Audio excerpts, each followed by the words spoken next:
السلام عليكم ورحمة الله تعالى وبركاته إن الحمد لله والصلاة والسلام على رسول الله قال الله تعالى في كلامه المجيد وفي فرقانه الحميد وما أرسلناك إلا رحمة للعالمين وقال الله تعالى في آيات أخرى ما كان محمد أبا أحد من رجالكم ولكن رسول الله وخاتم النبيين وكان الله بكل شيء عليما।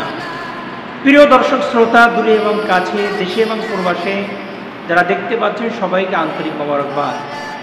আজ অত্যন্ত সমসাময়িক একটি বিষয়ে আমি আলোচনা করব, সেটা হলো রাসূল করিম সাল্লাল্লাহু আলাইহি সাল্লামের শানে বেয়াদবিমূলক কথা বলা, রাসূলকে অপমান করে কথা বলা, এইটা কতটুকু জায়েজ। ফতোয়ার কিতাবে লেখা আছে ইন্নাল ইস্তিগফাফ আল আম্বিয়াই কুফরুন, নিশ্চয়ই আম্বিয়া আলাইহিস সালাতু ওয়াস সালামের শান খাটো করা, তাদের শানে কোনো কিছু তুচ্ছমূলক কথা বলা, এটা কুফরি।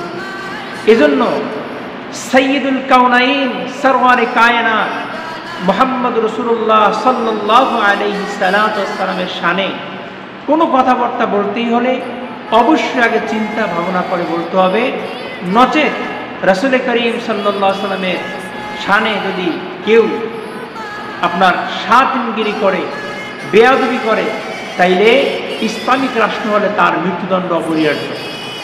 এজন্য আমাদের প্রত্যেকেই রাসূলের শান মানের ব্যাপারে খেয়াল থাকতে হবে। আল্লাহ বলেছেন ওয়ামা আরসালনাকা ইল্লা রাহমাতাল লিল আলামিন, হে রাসূল আমি হলাম রব্বুল আলামিন, সমস্ত জগতের প্রতিপালক, আর আপনি সমস্ত জগতের রহমত দয়াস্বরূপ। সুবহানাল্লাহি ওয়া বিহামদিহি। এজন্য রাসূল করিম সাল্লাল্লাহু আলাইহি সাল্লামের শানে কোনো কথা বলতে গেলে, কোনো আলোচনা করতে গেলে অবশ্যই রসুলের শান, রসুলের মান, রসুলের মর্যাদার দিকে খেয়াল রেখে শব্দ প্রয়োগ করতে হবে, শব্দের সঠিক ব্যবহার করতে হবে, নচেত রাসূল করিম সাল্লাল্লাহু আলাইহি সাল্লামের সাথে বেয়াদবি হয়ে যাবে। রাসূল করিম আরও বলেছেন, হে আমার উম্মত, তোমরা আমাকে তোমার জীবনের চাইতে, তোমার মায়ের চাইতে, তোমার বাবার চাইতে সবচেয়ে বেশি ভালোবাসবে, কারণ আমি রসুলকে সৃষ্টি না করলে আসমান জমিন গ্রহ নক্ষত্র আল্লাহ কিছুই তৈরি করতেন না।